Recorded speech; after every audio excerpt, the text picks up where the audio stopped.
Hello students, मैं अजीज़ बोहरा आप सभी का अपना वाला यूट्यूब चैनल में स्वागत करता हूं। इस वीडियो से और यूट्यूब से मेरी जो भी अर्निंग होगी या जो अर्निंग हो रही है उसका 10% गरीब बच्चों को फ्री एजुकेशन प्रोवाइड करने में किया जाएगा, तो सपोर्ट करते रहिए। तो आज हम 11th class physics chapter number 8 gravitation start करेंगे और उस ग्रेविटेशन का आज इंट्रोडक्टरी लेक्चर है। इस टॉपिक को, इस इंट्रोडक्शन को मैं बहुत ही ईजी वे में समझाने वाला हूँ, इसलिए इस वीडियो को पूरा देखिएगा।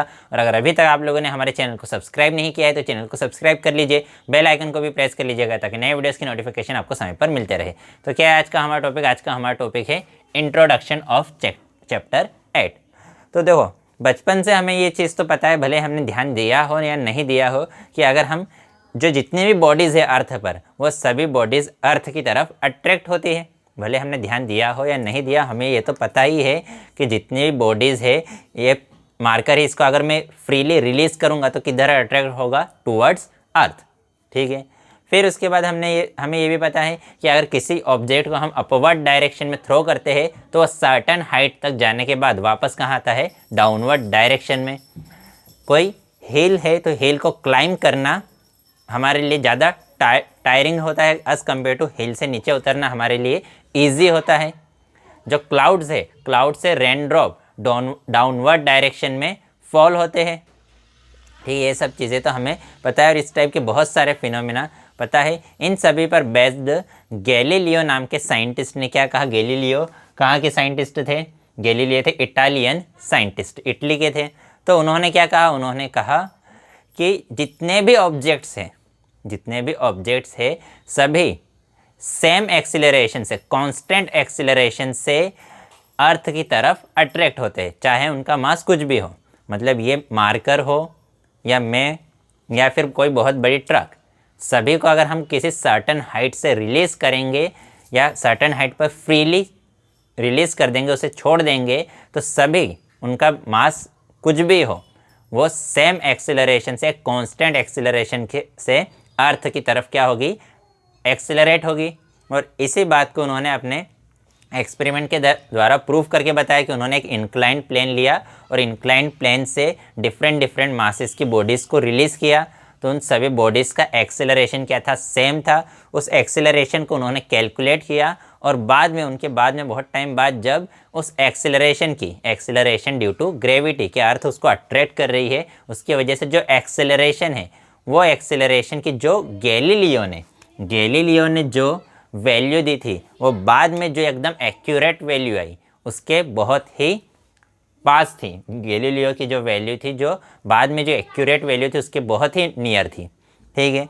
फिर उसके बाद जो हमारे प्लैनेट्स, सन, इन सभी को, स्टार्स, इन सभी को बहुत समय से, आज से हज़ारों साल पहले से सभी कंट्रीज़ के लोग उसकी तरफ अट्रैक्ट होते हैं कि यार ये सन क्या है, स्टार क्या है, ये क्या कर रहा है, ये क्या स्टेशनरी है या क्या ये मोशन कर रहा है।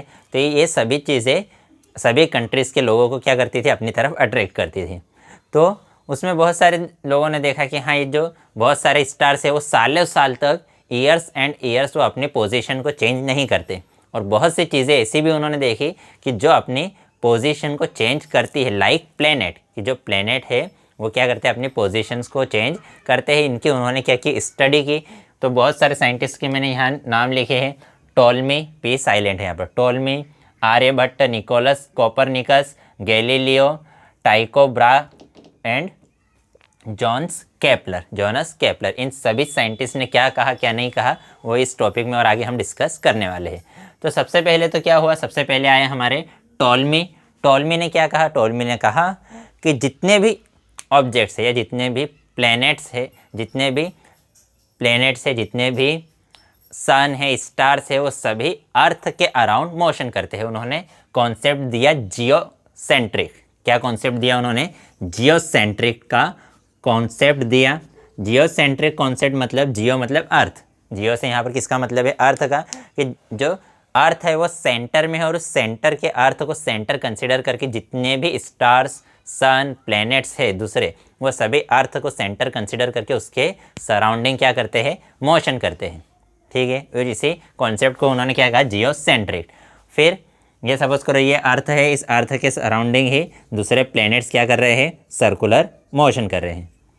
और ये जो सेंटर है, ये सेंटर भी किसी और दूसरे सेंटर के अबाउट क्या कर रहा है, सर्कुलर मोशन। तो अर्थ तो सेंटर में है, इस अर्थ के या जो हमारा सेंटर है, इस सेंटर के अराउंड सभी प्लैनेट सन क्या कर रहे हैं, मोशन कर रहे हैं। और ये जो सेंटर है, ये सेंटर भी किसी और सेंटर की तरफ, किसी और सेंटर के चारों ओर क्या कर रहा है, सर्कुलर मोशन।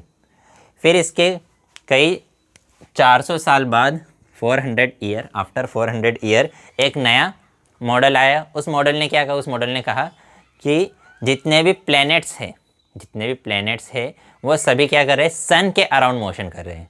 नया कॉन्सेप्ट आया, वो कॉन्सेप्ट क्या है, हेलियोसेंट्रिक। हेलियोसेंट्रिक कॉन्सेप्ट क्या कहता है, हीलियोसेंट्रिक कॉन्सेप्ट क्या कहता है, वो कॉन्सेप्ट ये कहता है कि जो सन है वो सेंटर में है और सन के अराउंड दूसरे प्लैनेट्स क्या कर रहे हैं, सर्कुलर मोशन कर रहे हैं। और यही बात आर्यभट्ट ने कही थी कि जो सन है वो सेंटर में और सन के अराउंड कौन मोशन कर रहा है, उस सन के अराउंड ही हमारे अर्थ और दूसरे प्लैनेट्स जो है वो मोशन कर रहे हैं। ये उन्होंने 5th सेंचुरी में कही थी। फिर उसके बाद पोलिश साइंटिस्ट आए जिनका नाम क्या था, निकोलस कोपरनिकस ने फिर से क्या कहा, निकोलस कोपरनिकस ने भी यही कहा कि जो सन है वो सेंटर में है और उस सन के अराउंड ही जो प्लैनेट्स है, अर्थ है, वो क्या कर रहे हैं, सर्कुलर पाथ पर मोशन कर रहे हैं। अब जब ये निकोलस कोपरनिकस ने ये बात कही, ये मॉन्क थे, ठीक है, तो जब इन्होंने ये बात कही तो चर्च ने इनकी बात को रिजेक्ट कर दिया कि नहीं, ऐसा नहीं है, क्योंकि चर्च क्या कंसीडर करके चलता था कि जो अर्थ है वो सेंटर में है। लेकिन निकोलस कोपरनिकस ने क्या कह दिया कि सन सेंटर में है और सन के अराउंड दूसरा प्लैनेट्स मोशन करते हैं। तो जब निकोलस कोपरनिकस ने ये बात कही तो वहाँ की जो भी किंग था उन्होंने, चर्च ने इसके ऊपर क्या कर दिया, केस कर दिया, इस पर कार्रवाई की कि नहीं भाई तू गलत बात बोल रहा है, ये ऐसा नहीं होता है, इस पर केस कर दिया, इस पर कार्रवाई की। लेकिन उसी टाइम पर गैलीलियो नाम के जो साइंटिस्ट थे, गैलीलियो ने भी वही बात की। गैलीलियो ने क्या किया, निकोलस को सपोर्ट किया कि हाँ निकोलस जो बोल रहा है वो सही बोल रहा है। गैलीलियो ने जब सपोर्ट किया, वो कहाँ के थे, इटली के थे। तो वहाँ के भी राजा ने, मतलब हाँ निकोलस के तो नहीं, जो इटली के जो राजा थे, वहाँ का जो शासन थे, वहाँ की जो गवर्नमेंट थी, उसने उन पर क्या कर दिया, केस कर दिया कि नहीं तुम जो बात बोल रहे हो गलत बोल रहे हो, ऐसा नहीं है। हमारे चर्च के अकॉर्डिंग तो क्या है कि सेंटर में क्या है, सेंटर में अर्थ है और उसके अराउंड कौन मोशन कर रहा है, उसके अराउंड दूसरे स्टार्स और प्लैनेट्स मोशन कर रहे हैं। लेकिन निकोलस और गैलीलियो ने क्या कहा, निकोलस और गैलीलियो ने ये कहा कि सेंटर में सन है और उसके अराउंड अर्थ और प्लैनेट्स मोशन कर रहे हैं। फिर उसी टाइम पर, उसके बाद उसी सेम टाइम पर डेनमार्क के साइंटिस्ट थे। देखो ये टोलमी ने कब कहा था, बिफोर 2000 ईयर, आज से 2000 साल पहले कहा था। फिर आर्यभट्ट ने कब कहा था, इन 5th सेंचुरी में। आर्यभट्ट ने 5th सेंचुरी मतलब आज से 1500 साल, अप्रोक्सीमेट 1500 साल पहले या 1500-1600 साल पहले।